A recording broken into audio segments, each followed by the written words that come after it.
Hello, I'm Ray, G4NSJ, with another video.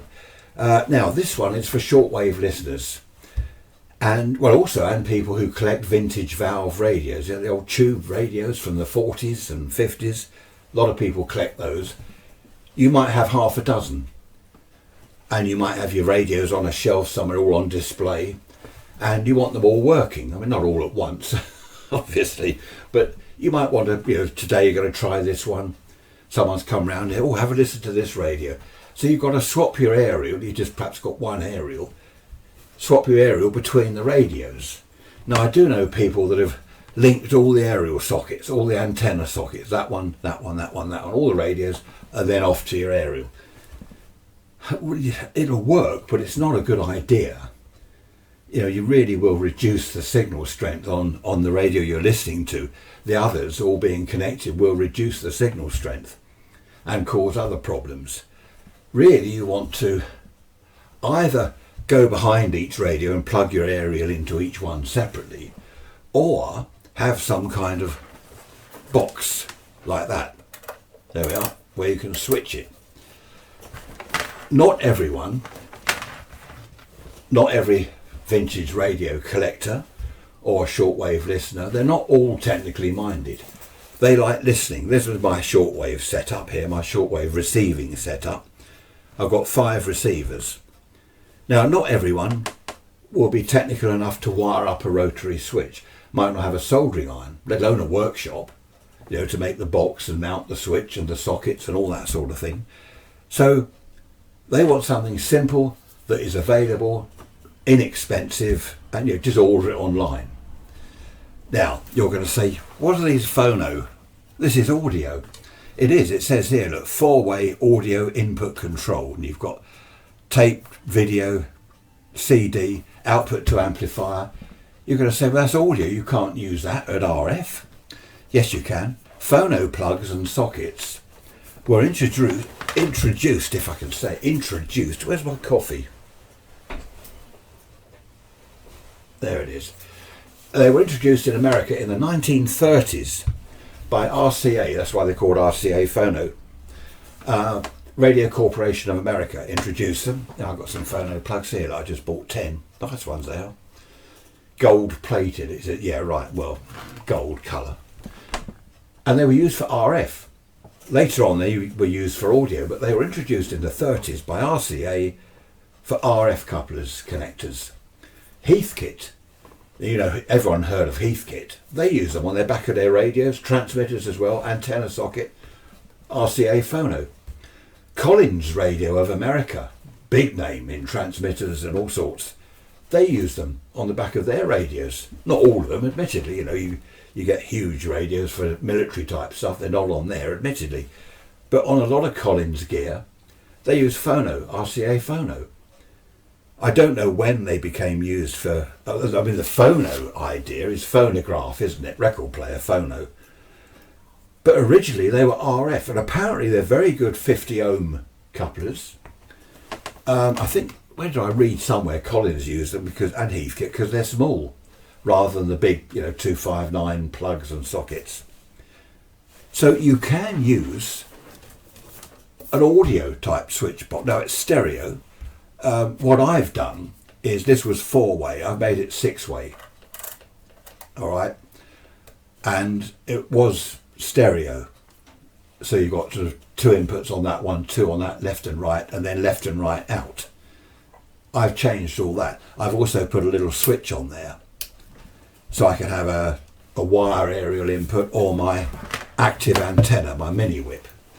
But the point I'm trying to make is, you can buy this online, buy an audio type switch box and use it to switch your aerial, whether it's a wire aerial or coax or whatever, to your different receivers.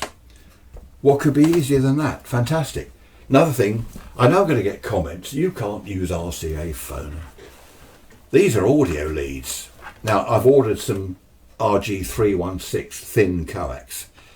In the meantime, I've used ordinary audio leads, and I've compared the coax to the audio leads, and the difference, there is no loss through audio leads. This is receive only. It's fine. audio leads are fine. If you don't want to make up your own coax leads, buy yourself an audio switch box, audio phono leads, all right, and job done. And if on the back of your radio you've got, say, an SO239 socket, you know, for a 259 plug, you can get an adapter that takes a phono plug.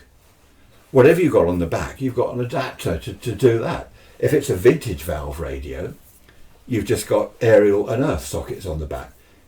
So you would just take your, if it's just a wire aerial, straight from your switch box output to the aerial socket. If it's coax, inner to the aerial, outer to your earth socket on your radio. Have a look at the video clip. Okay, this is the box. I've taken the bottom cover off. On the back you've got the phono sockets. Okay, I mean they're marked. I'm going to have to try and get that writing off there. But we've got obviously 6 here. These are the, on this particular setup, these are audio inputs, and this is output stereo, of course, to the amplifier. So you've got 3 stereo inputs there, 1 there, and that's the amplifier.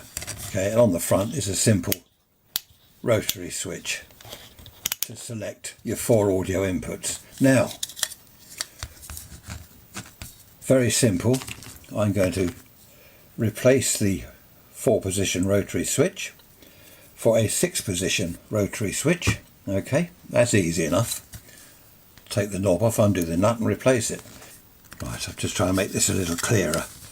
What I'm going to do is have these 2 as aerial inputs. Okay, let's just choose 1. We won't bother about 2 at the moment. So in here will go the phono plug from the mini whip aerial. Okay, then I can switch to 1, 2, 3. I can actually switch to that, but forget that. So 3 receivers. Aerial in, going to 1, 2, 3 receivers. All right.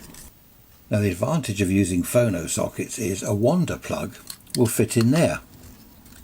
So if you want, you can use just wire aerial. Just bring your wire in there and then 3 wires out to your 3 receivers, which is simple enough. So you could use just a single wire or coax.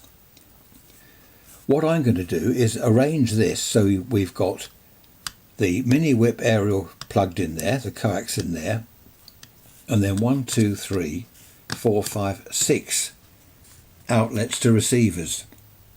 So I can switch to 6 receivers. I've actually got 5 altogether, 5 receivers, so I'll have a spare. What I might do is put a little toggle switch there, so I can have the mini whip aerial coming in to there, or just plug a wire in there.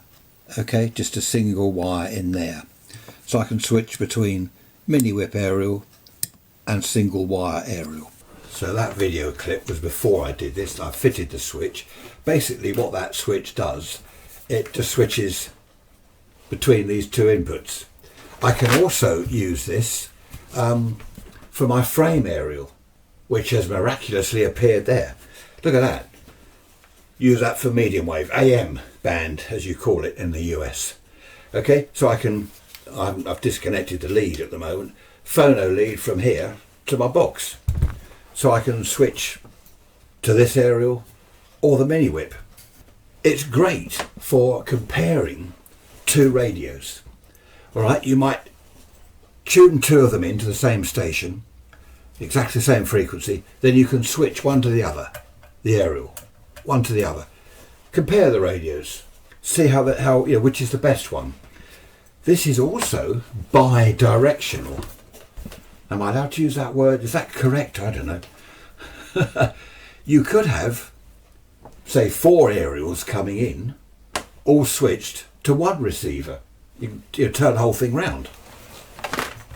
I mean, not many of us are going to have 4 aerials, but you might have a dipole for, I don't know, 1 broadcast band or amateur band. You might have a vertical aerial for, say, the 13-meter broadcast band. So you can, with 1 receiver, switch to different aerials. plus perhaps a wire, a very long bit of wire down the garden or whatever. You can switch between different aerials to one radio. So don't worry about SWR, okay? We're not transmitting through this. Don't worry about mismatches. I'm going to stop banging this because it's creaking. Don't worry about mismatches and all that, because to be honest, on the back of a vintage valve radio, on the back of this, the aerial, the input, where's the aerial socket? Oh, well, someone's taken the panel off the back of that one. Anyway, on the back of your radio, that was heavy, the aerial impedance, it could be anything, 500 ohms, 1000 ohms. So on the vintage radios, there will be, it's not a 50 ohm match anyway. These are, or should be, 50 ohm match. But as I say, the plugs these are supposed to be 50 ohms. Audio lead, well, I'm going to use coax, but you can use audio lead, which is fine. The loss with a sort of 2 or 3 feet of audio lead, the loss, especially at these frequencies, is minimal. I wouldn't use that box at UHF, Don't use it on the 70 centimetre amateur band. It will be hugely lossy, it'll be terrible. Even at VHF, I don't listen to anything. I mean, this box is great up to 30 megs. VLF, down on the very long wave frequencies, up to about 30 megs is fine. Don't go into VHF with it, because then you will get losses, but we're not doing that. So also, you don't have to change the switch like I did. You don't have to put a little switch on the back. You can use the audio box as it is when it arrives through the post. Just set it up. Okay, admittedly, you'll only have, in this case, 1 aerial and 3 receivers because you haven't wired the rest of it up. But that might be enough for you. Or buy a different box that's got perhaps, 6 or 8 or whatever audio inputs. What's my note say? Yeah, so it's bi-directional. You can use wander plugs. If you've got a single wire aerial, just a single, you're not doing a mini whip like I am with coax, just take the single wire into the centre of the phono plug, or use a wander plug. Do you remember wander plugs? There's one. Well, there's 2 in fact. Can you see those? There's little wander plugs from the very old-fashioned radios. So it's a very, as I say, simple, inexpensive way of using 1 or 2 aerials with all your radio receivers. Originally I was using that, an old CB thing, but of course you got the huge, big lumps of coax, the 259 plugs, and that's only 4-way. I wouldn't use that above 30 megs, and to be honest, these things that they make for VHF and UHF, I wouldn't even use that on 70 sems. Yeah, they're not good enough. I don't think you should switch aerials at all at VHF and UHF. You're better off not switching. If you have to, then these are 20 quid? If you have to, then spend something like 80 quid or more on a proper coaxial switch, that properly retains the impedance and isn't lossy. So I only use these at HF. So there we are. Yeah, the thing about this little box, I've got to tidy up the wiring, of course. I've got to wait till the coax arrives. It's the very thin coax. Again, pretty lossy if you're going to use 100 feet of it. I think it's about 6 dB loss or something.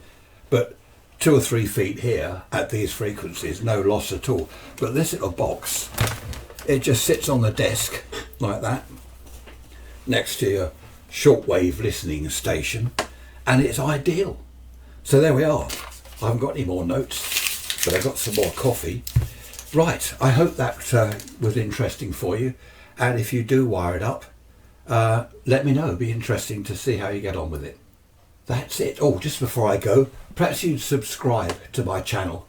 That way you'll be alerted as to when more videos come out, and it also helps me. It helps me get more viewers, I think. So it would help us both. Just somewhere down there below the video is a subscribe button. That would be great. Okay, thanks for watching as always. I shall see you next time. Take care and happy shortwave listening. Bye bye for now.